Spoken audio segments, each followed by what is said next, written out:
Hi hello ನಮಸ್ಕಾರ ಸ್ನೇಹಿತರೆ. ಲಕ್ಷ್ಮಿ ಕಾವೇರಿ ನಡುವೆ ಜಟಾಪಟಿ ಶುರುವಾಯ್ತಾ. ಈ ಕಡೆ ಭಿಕ್ಷಾ ಕೊಟ್ಟೆ ಬಿಟ್ಲಲ್ಲಪ್ಪ ಲಕ್ಷ್ಮಿ ಕಾವೇರಿಗೆ ಮಾಡಿದ ಒಂದು ಶೂಟಿಂದ. ಹಾಗಿದ್ದೇನು ಈ ಕಡೆ ಕಾವೇರಿ ನಿಂತಲ್ಲ ಡಮಾರ್. ಹಾಗಾದ್ರೆ ಆಗಿದ್ದೇನಪ್ಪ ತಿಳ್ಕೋಬೇಕು ಅಂದರೆ ಈಗಲೇ ನಮ್ಮ ಈ ಚಾನಲ್ನ ಸಬ್ಸ್ಕ್ರೈಬ್ ಮಾಡಿ, ಹಾಗೆ ಒಂದು ವಿಡಿಯೋವನ್ನು ಪೂರ್ತಿಯಾಗಿ ನೋಡಿ. ಇಲ್ಲಿ ಲಕ್ಷ್ಮಿಗೆ ಕೀರ್ತಿ ಎಲ್ಲ ವಿಷಯನ ಕೂಡ ಹೇಳ್ಬಿಡ್ತಾಳೆ. ಯಾಕೆ ವೈಷ್ಣವ್ನ ಬಿಟ್ಕೊಟ್ಟಿದ್ದು, ಅಂದು ಏನಾಯಿತು, ಯಾಕಾಯಿತು, ಯಾರು ಮಾಡಿದ್ದು, ಇದು ವೈಷ್ಣವ್ಗೆ ಗೊತ್ತಿದೆಯಾ ಇಲ್ವಾ, ಎಲ್ಲವನ್ನ ಕೂಡ ರಿವೀಲ್ ಮಾಡ್ತಾಳೆ ಕೀರ್ತಿ. ನೋಡು ಲಕ್ಷ್ಮಿ, ಈ ಮುತ್ತೈದೆ ತನ ವೈಷ್ಣವ್ನ ನಾನು ಬಿಟ್ಕೊಟ್ಟಿರೋದು, ನನ್ನ ಗಂಡ ಅಂತಿದ್ಯಾ ಅಲ್ವಾ, ಅದನ್ನು ಬಿಟ್ಕೊಟ್ಟಿದ್ದು ನಾನು. ಅವತ್ತು ವೈಷ್ಣವ್ ಜಾತಕದಲ್ಲಿ ಅವನಿಗೆ ಸತ್ತೋಗ್ಬಿಡ್ತಾನೆ, ಅವನ ಜೀವಕ್ಕೆ ಅಪಾಯ ಇದೆ ಅಂತ ಬಂದಿತ್ತು. ಹಾಗಾಗಿ ಅವನಿಗೆ ಜಾತಕಕ್ಕೆ ಮ್ಯಾಚ್ ಆಗ್ತಕ್ಕಂಥ ಒಳ್ಳೆ ಯೋಗ ಇರ್ತಕ್ಕಂಥ ಜಾತಕದ ಹುಡುಗಿನ ಮದುವೆ ಮಾಡಿಸಿ 6 ತಿಂಗಳು ಅವಳ ಜೊತೆ ಅವನು ಸಂಸಾರ ಮಾಡಬೇಕಿತ್ತು. 6 ತಿಂಗಳು ಅವಳ ಜೊತೆ ಅವನು ಇದ್ದಿದ್ರೆ ಅವನ ಜೀವಕ್ಕೆ ಯಾವುದೇ ರೀತಿ ಅಪಾಯ ಇರ್ತಾ ಇರಲಿಲ್ಲ. ಹಾಗಾಗೇ ಈ ಒಂದು ಕೆಲಸನ ನಾನು ಮಾಡಿದ್ದು. ನನ್ನ ವೈಷ್ಣ ಪ್ರಾಣ ಉಳಿಸ್ಬೇಕು ಅನ್ನೋ ಕಾರಣಕ್ಕೆ ನಾನು ನನ್ನ ಪ್ರೀತಿಯನ್ನು ತ್ಯಾಗ ಮಾಡಿದೆ. ಈ ಒಂದು ವರ್ಷ ನಾನು ಅನುಭವಿಸಿರೋ ನೋವು, ವೇದನೆ, ವನವಾಸ ಏನು ಅನ್ನೋದು ನನಗೆ ಮಾತ್ರ ಗೊತ್ತಿದೆ. ಲಕ್ಷ್ಮಿ, ದಯವಿಟ್ಟು ನಿನ್ನ ಹತ್ರ ಭಿಕ್ಷೆ ಬೇಡಿ ಕೇಳ್ಕೊತಾ ಇದ್ದೀನಿ, ದಯವಿಟ್ಟು ನನ್ನ ವಯಸ್ಸನ್ನ ನನಗೆ ಬಿಟ್ಕೊಟ್ಬಿಡು ಅಂತ ಹೇಳ್ತಿದ್ರೆ ಈ ಕಡೆ ಲಕ್ಷ್ಮಿಗೆ ಅರ್ಥ ಆಗುತ್ತೆ ಕೀರ್ತಿಯ ಸಂಕಟ ಏನು ಅಂತ. ಅದಕ್ಕೋಸ್ಕರನೇ ನೋಡಿ ಕೀರ್ತಿ ಅವರೇ, ನನಗೆ ಅರ್ಥ ಆಗ್ತಿದೆ ನಿಮ್ಮದು ವರ್ಷಗಳ ಪ್ರೀತಿ ಅಂತ. ಆದರೆ ನಂದು ಸಂಸಾರ ಬಂದ, ಮಾಂಗಲ್ಯದ ಸಂಬಂಧ, ನನ್ನ ಕರಿಮಣಿ ಮಾಲೀಕನ ನಾನು ಬಿಟ್ಕೊಡೋಕ್ಕೆ ಸಾಧ್ಯ ಇಲ್ಲ. ಯಾಕಂದರೆ ನನ್ನ ಅಕ್ಕ ನನ್ನ ಕನಸು ಕಟ್ಟಿ ಕನಸಿನ ಹುಡುಗ ಅಂತ ಹುಡುಕಿ ನನ್ನ ಜೊತೆ ಮದುವೆ ಮಾಡಿಸಿದ್ದು ನಾನು ಚೆನ್ನಾಗಿರಬೇಕು ಅಂತ ನನ್ನ ಅಕ್ಕನ ಕನಸನ್ನ ನುಚ್ಚುನೂರು ಮಾಡೋದಕ್ಕೆ ನಾನು ರೆಡಿ ಇಲ್ಲ. ಜೊತೆಗೆ ವೈಷ್ಣವ್ ನನ್ನ ಗಂಡ, ನಾನು ಸಾಮಾನ್ಯರಲ್ಲಿ ಸಾಮಾನ್ಯ ಹೆಣ್ಮಗಳು, ಸಂಸಾರದ ಕನಸನ್ನು ಹೊತ್ತು ಬಂದಂಥ ಹೆಣ್ಮಗಳು.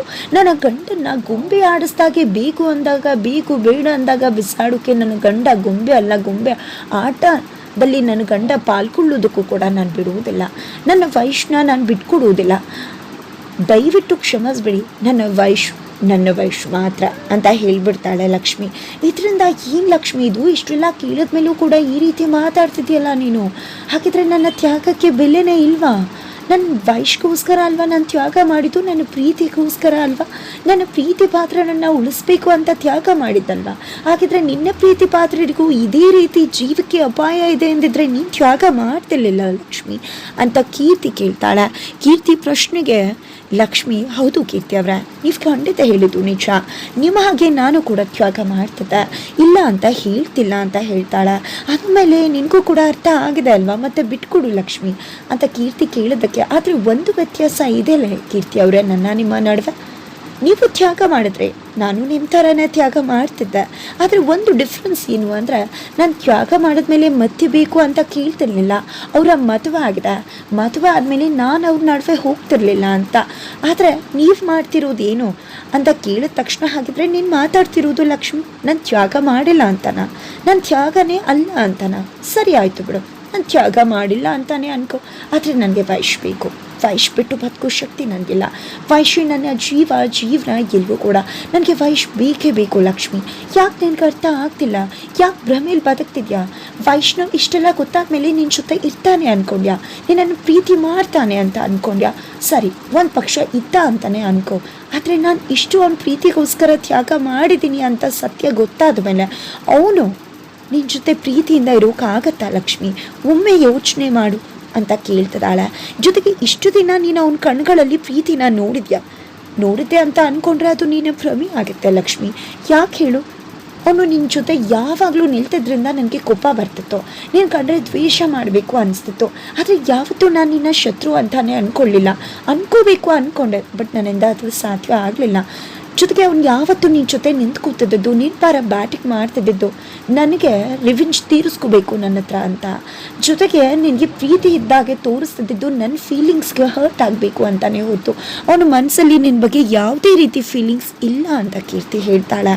ಇದು ಒಂದು ಕ್ಷಣ ಲಕ್ಷ್ಮಿಗೆ ನಿಜ ಅಂತ ಕೂಡ ಅನಿಸುತ್ತೆ. ಬಿಕಾಸ್ ಅವತ್ತು ರೆಸ್ಟೋರೆಂಟಲ್ಲಿ ಕೀರ್ತಿ ಹತ್ರ ನಿನ್ನಷ್ಟು ಸುಲಭವಾಗಿ ಪ್ರೀತಿನ ಮರೆತು ಬದುಕೋದಕ್ಕೆ ಸಾಧ್ಯ ಇಲ್ಲ. ನನ್ನ ಪ್ರೀತಿನ ಮರೆಯೋಕೆ ಇನ್ನೂ ಕೂಡ ಆಗ್ತಿಲ್ಲ, ಅದರಿಂದ ಆಚೆ ಬರೋಕ್ಕಾಗ್ತಿಲ್ಲ ಅಂತ ಹೇಳಿದ ಮಾತುಗಳು. ಜೊತೆಗೆ ಈ ಕಡೆ ಲಕ್ಷ್ಮಿ ಹತ್ರ ಪೂಜೆ ಮಾಡಬೇಕಿದ್ರೆ ಎಲ್ಲವನ್ನ ಮರೆತು ಇನ್ನು ಮುಂದೆ ಹೊಸ ಬದುಕನ್ನು ಶುರು ಮಾಡೋಣ ಅಂತ ಹೇಳಿದ ಭರವಸೆ ಮಾತುಗಳು, ಹಕ್ಕು ಮಾಡಿ ನಿಮ್ಮನ್ನು ತುಂಬಾ ಮಿಸ್ ಮಾಡ್ಕೊಂಡೆ ಅಂತ ಹೇಳಿದ ಮಾತುಗಳು, ಇದು ಎಲ್ಲವೂ ಕೂಡ ಲಕ್ಷ್ಮಿಗೆ ಒಮ್ಮೆಲೆ ಕಾಣಿಸ್ಕೊಳ್ಳುತ್ತೆ, ಒಮ್ಮೆಲೆ ನೆನಪಾಗುತ್ತೆ. ತಕ್ಷಣ ಲಕ್ಷ್ಮಿ ಇಲ್ಲ, ನೀವು ಹೇಳಿದ ಮಾತನ್ನು ನಾನು ನಂಬೋದಿಲ್ಲ, ನಾನು ಫೈಶ್ ಕಣ್ಗಳಲ್ಲಿ ಪ್ರೀತಿ ನೋಡಿದ್ದೀನಿ, ಪ್ರೀತಿ ಕೊಡೋ ಭರವಸೆನ ನೋಡಿದ್ದೀನಿ, ನಾನು ನಿಮ್ಮ ಮಾತನ್ನು ನಂಬೋದಿಲ್ಲ ಅಂದಾಗ ಇದು ನಿನ್ನ ಭ್ರಮೆ ಲಕ್ಷ್ಮಿ, ಮೊದಲು ಭ್ರಮೆಯಿಂದ ಹೊರಗಡೆ ಬಾ ಅಂತ ಕೀರ್ತಿ ಹೇಳ್ತಿದ್ರೆ ಇಲ್ಲ ಭ್ರಮೆ ಅಲ್ಲ ಇದು ಅಂತ ಹೇಳ್ತಾಳೆ ಲಕ್ಷ್ಮಿ. ಆ ಕಡೆ ಕಾವೇರಿಯವರಂತೂ ನಿಂತಲ್ಲಿ ನಿಲ್ಲೋಕ್ಕಾಗ್ತಿಲ್ಲ, ಕೂತಲ್ಲಿ ಕೂರೋಕ್ಕಾಗ್ತಿಲ್ಲ, ಕೈ ಹಿಸ್ಕೊಳ್ಳೋಕಾಗಿದೆ. ಕಾರುಣ್ಯ ಮೇಲೆ ಖಂಡ ಕಾಡ್ತಿದ್ದಾರೆ. ಕಾರುಣ್ಯ ಇವತ್ತು ಎಲ್ಲನೂ ಕೂಡ ಹಾಳು ಮಾಡಿದೆ, ನೀನು ಏನು ಮಾಡಲಿ, ನಾನು ಕೋಪ ಕೈ ಬುದ್ಧಿ ಕೊಟ್ಟರೆ ಏನೂ ಕೂಡ ವರ್ಕ್ ಆಗಲ್ಲ ಅಂತ ಅನ್ಕೋತಾರೆ. ಯಾವುದೇ ಕಾರಣಕ್ಕೂ ಲಕ್ಷ್ಮಿ ಮತ್ತು ವೈಶ್ಗೆ ಜಾತಕದ ವಿಷಯ ಗೊತ್ತೇ ಕೂಡ್ದು ಅಂತ ಕೂಡ ಯೋಚನೆ ಮಾಡ್ತಾರೆ. ಆದರೆ ಅದಾದ ತದನಂತರ ಇಲ್ಲಿ ಲಕ್ಷ್ಮಿ, ಹೌದು ಕೀರ್ತಿಯವರ ನೀವು ಹೇಳಿದ್ದು ಖಂಡಿತ ನಿಜ, ಭ್ರಮೆಯಿಂದ ಹೊರಗಡೆ ಬರಬೇಕು, ನಾನು ಮಾತ್ರ ಅಲ್ಲ ನೀವು ಕೂಡ ಬರಬೇಕು, ಎಲ್ಲರೂ ಕೂಡ ಇದ್ರ ಭ್ರಮೆಯಿಂದ ಹೊರಗಡೆ ಬರಬೇಕು. ಹಾಗಾಗಿ ನಾಳೆ ವೈಷ್ಣವರು ಹೈದರಾಬಾದಿಂದ ಬರ್ತಿದ್ದಾರೆ, ಅವ್ರಿಗೆ ಎಲ್ಲ ವಿಷಯ ಕೂಡ ಹೇಳ್ಬಿಡೋಣ, ಎಲ್ಲ ಸತ್ಯನೋ ತ್ಯಾಗನೋ ಅನ್ನೋದನ್ನು ಅವರೇ ಡಿಸೈಡ್ ಮಾಡಲಿ ಅಂತ ಹೇಳ್ತಾಳೆ. ಏನು ಮಾತಾಡ್ತಿದ್ಯಾ ಲಕ್ಷ್ಮಿ, ಹಾಗಿದ್ರೆ ವೈಷ್ಗೆ ಎಲ್ಲ ಸತ್ಯ ಹೇಳೋದಾ ಅಂದಾಗ ಹೌದು, ಇಷ್ಟು ದಿನ ನೀವು ಎಲ್ಲ ವಿಷಯನೂ ಮುಚ್ಚಿಟ್ಟು ವೈಷ್ಣವ್ ಬದುಕಿನ ಜೊತೆ ಆಟ ಆಡಿದ್ದು ಸಾಕಾಗಿದೆ, ಇನ್ನು ಯಾವುದೇ ರೀತಿಯ ಸುಳ್ಳಿನ ಪರದೆ ಕೂಡ ಇರೋದು ಬೇಡ, ಎಲ್ಲ ಸತ್ಯ ಕೂಡ ವೈಷ್ಣವ್ ಅವ್ರಿಗೂ ಗೊತ್ತಾಗಲೇಬೇಕಾಗತ್ತೆ. ಹಾಗಾಗಿ ನಾಳೆ ಇದೇ ದೇವಸ್ಥಾನದಲ್ಲಿ ನಮ್ಮ ಮೂವರ ಬದುಕಿನ ಸತ್ವ ಪರೀಕ್ಷೆ ನಡೆಯುತ್ತೆ, 24 ಗಂಟೆಗಳಲ್ಲಿ ಆ ಸತ್ವ ಪರೀಕ್ಷೆ ನಡೆಯುತ್ತೆ ಅಂತ ಹೇಳ್ತಿದ್ರೆ ಸರಿ ಲಕ್ಷ್ಮಿ, ನೀನು ಹೇಳಿದ್ದು ಕೂಡ ಸರಿಯಾಗಿದೆ. 1 ವರ್ಷದಿಂದ ನನ್ನ ಪ್ರಶ್ನೆಗೆ ಉತ್ತರ ಕೊಡೋಕ್ಕಾಗದೆ, ಉತ್ತರ ಸಿಗದೆ ಒತ್ತಾಡ್ತಿದ್ದೆ, ವನವಾಸದಲ್ಲಿದ್ದೆ, ನಾಳೆ ಎಲ್ಲವೂ ಕೂಡ ಡಿಸೈಡ್ ಆಗಲಿ, ನಾನು ಕೂಡ ಒಪ್ಕೋತೀನಿ ಅಂತ ಹೇಳ್ತಾರೆ. ನಂತರ ಈ ಕಡೆ ಕೀರ್ತಿ ಮನೆಗೆ ಹೋದರೆ ಈ ಕಡೆ ಲಕ್ಷ್ಮಿ ಕೀರ್ತಿ ಜೊತೆಗಿರೋದನ್ನ ನೋಡಿ ಸುಪ್ರೀತಾ ಅವ್ರಿಗೆ ಏನೋ ಅನಾಹುತ ಆಗೋ ಮುನ್ಸೂಚನೆ ಕಾಣಿಸ್ತಿದೆ ಅಂತ ಅನಿಸುತ್ತೆ. ಜೊತೆಗೆ ಆ ಕಡೆ ಕಾವೇರಿಯವರು ಕೂಡ ವೈಷ್ಣವ್ ಜೊತೆ ಹೋಗಿಲ್ಲ, ಏನೋ ಬಿಗ್ ಸ್ಕೆಚ್ ಮಾಡ್ತಿದ್ದಾರೆ ಅನ್ನೋ ಅನುಮಾನ ಕೂಡ ಸುಪ್ರೀತಾ ಅವ್ರಿಗಿದೆ. ಜೊತೆಗೆ ದೊಡ್ಡಪ್ಪ ಕೂಡ ಬಂದು ಲಕ್ಷ್ಮಿನ ಕೇಳ್ತಾರೆ, ಏನಮ್ಮ ಕೀರ್ತಿ ಏನು ಹೇಳಿದ್ರು ನಿಮಗೆ ಅಂತ. ನಾಳೆ ಎಲ್ಲ ಕೂಡ ಡಿಸೈಡ್ ಆಗುತ್ತೆ ದೊಡ್ಡಪ್ಪ, ಅಲ್ಲಿವರೆಗೂ ನಾನು ಏನು ಕೇಳಬೇಡಿ ಅಂದಾಗ ನಾನು ನಿನ್ನ ಜೊತೆ ಇದ್ದೀನಿ ಮಗಳೇ, ಎಂದೂ ಕೂಡ ಮರಿಬೇಡ ಅಂದಾಗ ಖಂಡಿತ ದೊಡ್ಡಪ್ಪ ನನಗೆ ಆಶ್ರಯ ಕೊಟ್ಟು ನನ್ನ ಕಷ್ಟಕ್ಕೆ ಸ್ಪಂದಿಸಿ ನನ್ನ ಮನಸ್ಸನ್ನ ಹಗುರ ಮಾಡಿದ್ರೆ ನಿಮ್ಮ ಋಣನ ನಾನು ಯಾವತ್ತೂ ಮರೆಯೋದಿಲ್ಲ ಅಂತ ಲಕ್ಷ್ಮಿ ಹೇಳ್ತಾಳೆ. ಆ ಕಡೆ ಕಾವೇರಿಯವರು ಏನಾದರೂ ಮಾಡಲೇಬೇಕು ಅಂದ್ಕೊಂಡು ಕೀರ್ತಿಗೆ ಮೆಸೇಜ್ ಮಾಡ್ತಾರೆ ಬಾ ಅಂತ. ಹೊರಟು ಬರೋಕ್ಕೆ ಕೀರ್ತಿ ಕೂಡ ರೆಡಿ ಆಗಿದ್ರೆ ಅಲ್ಲಿ ಕಾರುಣ್ಯವರು ಎಲ್ಗೆ ಹೋಗ್ತಿದ್ಯಾ ಕೀರ್ತಿ, ನೀನು ಕಾವೇರಿ ಕರೆದಿದ್ದಾಳೆ ಅಂದ ಮಾತ್ರಕ್ಕೆ ಹೋಗಿ ಮತ್ತೆ ಎಡ್ವರ್ಟ್ ಮಾಡ್ಕೊಳ್ಳೋದಕ್ಕೆ ಹೋಗ್ತಿದ್ಯಾ? ನಾಳೆ ಮೂವರು ಕೂಡ ದೇವಸ್ಥಾನದಲ್ಲಿ ಭೇಟಿ ಮಾಡಿ ಡಿಸೈಡ್ ಮಾಡ್ಕೋಬೇಕು ಅಂತ ಅಂದ್ಕೊಂಡಿದ್ರ ಅಲ್ವಾ, ಅಂದಮೇಲೆ ನೀನು ಯಾಕೆ ಹೋಗ್ತಿದ್ಯಾ? ನಿಮ್ಮ 3 ಜನದ ನಡುವೆ 4ನೇವ್ರು ಬರೋದು ಸರಿ ಕಾಣಿಸೋದಿಲ್ಲ, ಅದು ನಾನಾದರೂ ಅಷ್ಟೇ, ವೈಶ್ ಅಮ್ಮ ಆದರೂ ಅಷ್ಟೇ, ಯಾವುದೇ ಕಾರಣಕ್ಕೂ ನಿಮ್ಮದನ್ನು ನೀವೇ ಡಿಸೈಡ್ ಮಾಡಿ, ಯಾರನ್ನ ಕೂಡ ಇಂಟರ್ಫಿಯರ್ ಮಾಡ್ಕೋಬೇಡಿ ಅಂತಾರೆ. ಕೀರ್ತಿಗೂ ಕೂಡ ಸರಿ ಅನಿಸುತ್ತೆ. ಈ ಕಡೆ ಕೀರ್ತಿ ಇನ್ನೂ ಬರಲಿಲ್ವಲ್ಲ ಅನ್ಕೋತಿದ್ದಾರೆ ಕಾವೇರಿಯವರು. ಬಟ್ ಏನೇ ಕಾಲ್ ಮಾಡಲಿ ಮೆಸೇಜ್ ಮಾಡಲಿ ಏನು ಮಾಡಿದ್ರೂ ಕೀರ್ತಿ ಬರೋದೇ ಇಲ್ಲ. ಈ ಕಡೆ ಲಕ್ಷ್ಮೀ ದೇವಸ್ಥಾನದಿಂದ ಬಂದಿದ್ದಾಯ್ತು, ನಂತರ ಈ ಕಡೆ ಅತ್ತಿನ ನೋಡ್ತಿದ್ದಾಗೆ ಅತ್ತಿನ ಕೇಳೇ ಬಿಡಬೇಕು ಅಂತ ಡಿಸೈಡ್ ಮಾಡ್ಕೋತಾಳೆ. ಅದಕ್ಕೋಸ್ಕರನೇ ಈ ಕಡೆ ಕೀರ್ತಿ ಹೇಳಿದ ಮಾತುಗಳನ್ನ ನೆನಪು ಮಾಡ್ಕೋತಿದ್ದಾಳೆ. ಕಾವೇರಿ ಆಂಟಿ ಎಲ್ಲ ಕೂಡ ಗೊತ್ತಿದೆ, ಅವರೇ ಈ ವಿಷಯ ಬಂದು ನನಗೆ ಹೇಳಿದ್ದು, ಜಾತಕದಲ್ಲಿ ಈ ರೀತಿ ಪ್ರಾಬ್ಲಮ್ ಇದೆ ಅಂತ. ಅವರು ನಾನೇ ಸೇರಿಕೊಂಡು ಇದು ಎಲ್ಲವನ್ನ ಕೂಡ ಮಾಡಿದ್ದು, ಮನೇಲಿ ಯಾರಿಗೂ ಕೂಡ ವೈಷ್ಣವ್ ಸಮೇತ ವಿಷಯ ಗೊತ್ತಿಲ್ಲ ಅಂತ. ಹಾಗಾಗಿ ಇಲ್ಲಿ ಲಕ್ಷ್ಮಿ ಅದೇ ಯೋಚನೆ ಮಾಡ್ತಿದ್ರೆ ಇಲ್ಲಿ ಕಾವೇರಿಯವರು ಕೂತಲ್ಲಿ ಕೂರೋಕ್ಕಾಗದೆ ಒದ್ದಾಡ್ತಿರ್ತಾರೆ. ನಂತರ ಟೆರೆಸ್ ಮೇಲೆ ಹೋಗಿ ನಿಂತ್ಕೊಂಡಿದ್ದಾಳೆ ಲಕ್ಷ್ಮಿ. ಕಾವೇರಿಯವರು ಹೋಗಿದ್ದೆ ಏನಾದರೂ ವಿಷಯ ಗೊತ್ತಾಯ್ತಾ ಅಂತ ತಿಳ್ಕೋಬೇಕು, ಗೊತ್ತಿದ್ರೆ ಏನಾದರೂ ಮಾಡಿ ಮ್ಯಾನಿಪ್ಯುಲೇಟ್ ಮಾಡಿಬಿಡೋಣ ಅಂತ ಅಂದ್ಕೊಂಡು ಹೋಗ್ತಾರೆ. ಏನಾಗಿತ್ತು ಲಕ್ಷ್ಮಿ, ಯಾಕೆ ಈ ರೀತಿ ಒಬ್ಬಳೇ ನಿಂತ್ಕೊಂಡಿದ್ಯಾ ಕತ್ಲಲ್ಲಿ ಅಂದಾಗ? ಇನ್ನೇನು ಮಾಡೋದು ಅತ್ತ, ನಿಂತ್ಕೊಳ್ಳೇಬೇಕಾಗತ್ತಲ್ವಾ? ಕೀರ್ತಿಯವ್ರು ಬಂದಿದ್ರು, ಎಲ್ಲ ಕೂಡ ವಿಷಯ ಗೊತ್ತಾಯ್ತು ಅತ್ತ, ನೀವು ಏನು ಮಾಡಿದ್ರಿ? ಯಾಕತ್ತೆ ಈ ವಿಷಯನ ವೈಷ್ಣವಿಂದ ಮುಚ್ಚಿಟ್ರಿ, ನನ್ನಿಂದ ಯಾಕೆ ಮುಚ್ಚಿಟ್ರಿ? ಎಲ್ಲ ವಿಷಯ ಯಾಕೆ ಹೇಳಲಿಲ್ಲ? ಎಲ್ಲ ಮುಚ್ಚಿಟ್ಟು ಯಾಕೆ ಮದುವೆ ಮಾಡಿಸಿದ್ರೆ? ಜಾತಕದ ವಿಷಯ ಗೊತ್ತಾಗಿದೆ ಅತ್ತೆ, ಜಾತಕದಲ್ಲಿ ವೈಷ್ಣವ್ಗೆ ಇದೇ ರೀತಿ ದೋಷ ಆಯಿತು, ಅದಕ್ಕೋಸ್ಕರ ನನ್ನ ಮದುವೆ ಮಾಡಿಸಿದ್ರಿ ಅಲ್ವಾ ಅಂತ ಹೇಳೋಕೆ ಹೋದರೆ ಈ ಕಡೆ ಕಾವೇರಿಯವರು ಅದು ಹಾಗಲ್ಲ ಲಕ್ಷ್ಮಿ, ಎಲ್ಲ ಕೀರ್ತಿ ಹೇಳ್ಬಿಡ್ದಾಳೆ, ಏನಪ್ಪ ಮಾಡೋದು, ಎಲ್ಲ ವಿಷಯ ಹೇಳ್ಬಿಡ್ದಾಳಲ್ಲ ಅಂತ ಅಂದ್ಕೊಂಡಿದ್ದೆ. ಏನಾದರೂ ಮಾಡಿ ಅದನ್ನು ಉಲ್ಟಾ ತಿರುಗಿಸಿ ಮ್ಯಾನ್ಪ್ಲೇಟ್ ಮಾಡಿಬಿಡೋಣ ಲಕ್ಷ್ಮಿನ ಅಂದ್ಕೊಂಡು ಪ್ರಯತ್ನ ಪಡ್ತಾರೆ ಕಾವೇರಿಯವರು. ಆದರೆ ದಯವಿಟ್ಟು ಅತ್ತೆ ನೀವೇನು ಕೂಡ ಮಾತಾಡಬೇಡಿ, ನಾನು ನಿಮ್ಮ ಮಾತನ್ನು ನಾನು ನಂಬೋದಿಲ್ಲ. ಜಾತಕದ ವಿಷಯನ ಮುಚ್ಚಿಟ್ರೆ ನೀವು ವೈಷ್ಣವ್ ಅವ್ರನ್ನ ಕತ್ಲಲ್ಲಿಟ್ಟರೆ ನಮ್ಮ ಮೂವರ ಬದುಕನ್ನು ನೀವೇ ಡಿಸೈಡ್ ಮಾಡಿದ್ರ. ಆದರೆ ಇವತ್ತು ಏನಾಗಿದೆ ಗೊತ್ತಾ, ಮೂವರ ಬದುಕು ಕೂಡ ತ್ರಿಶಂಕು ಪರಿಸ್ಥಿತಿಗೆ ಬಂದು ನಿಂತಿದೆ.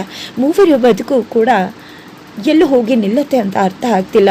ಮೂವರು ಕೂಡ ಯಾರು ಕೂಡ ಬಿಟ್ಕೊಡೋಕೆ ರೆಡಿ ಇಲ್ಲ. ವೈಷ್ಣವ್ ಇಬ್ರಿಗೂ ಕೂಡ ಬೇಕಾಗಿದೆ. ಎಂಥ ಪರಿಸ್ಥಿತಿನ ತಂದೊಡ್ಡಿದ್ದೀರಾ ಅತ್ತೆ ನೀವು. ಇಲ್ಲ, ಈ ವಿಷಯನ ನಾನು ವೈಷ್ಣವ್ಗೆ ಹೇಳ್ತೀನಿ. ವೈಷ್ಣವ್ ಅವ್ರಿಗೂ ಕೂಡ ಈ ವಿಷಯ ಗೊತ್ತಾಗಲೇಬೇಕು ಅಂತ ಹೇಳ್ತಿದ್ರೆ ಈ ಕಡೆ ಕಾವೇರಿಯವರು ಬೇಡ ಲಕ್ಷ್ಮಿ ಅರ್ಥ ಮಾಡ್ಕೊ ಅಂತ ಇನ್ನೇನೋ ರೀಸನ್ ಹೇಳಿ ಮುಂದಕ್ಕೋಕೆ ಪ್ರಯತ್ನ ಪಡ್ತಿದ್ರೆ ಇಲ್ಲಿ ಲಕ್ಷ್ಮಿ ಮಾತ್ರ ಸುತಾರಾಮ್ ನಿಮ್ಮ ಮಾತನ್ನಂತೂ ನಾನು ಕೇಳುವುದೇ ಇಲ್ಲ, ಎಲ್ಲ ಕೂಡ ರಿವೀಲ್ ಆಗಲೇಬೇಕು, ವೈಷ್ಣವ್ ಅವ್ರಿಗೂ ಈ ಸತ್ಯ ಗೊತ್ತಾಗಲೇಬೇಕು, ಗೊತ್ತು ಮಾಡ್ತೀನಿ, ಆದರೆ ನೀವು ಮಾಡಿದ್ದು ಮೋಸ, ನೀವು ಮಾಡಿದ್ದು ಸ್ವಲ್ಪ ಕೂಡ ಸರಿಯಿಲ್ಲ ಅಂತ ಲಕ್ಷ್ಮಿ ಹೇಳಿದ್ರು ಮುಖಾಂತರ ಕತೆಗೆ ಒಂದು ಮಹಾ ತಿರುವನ್ನ ಕೊಡ್ತಿದ್ದಾರೆ.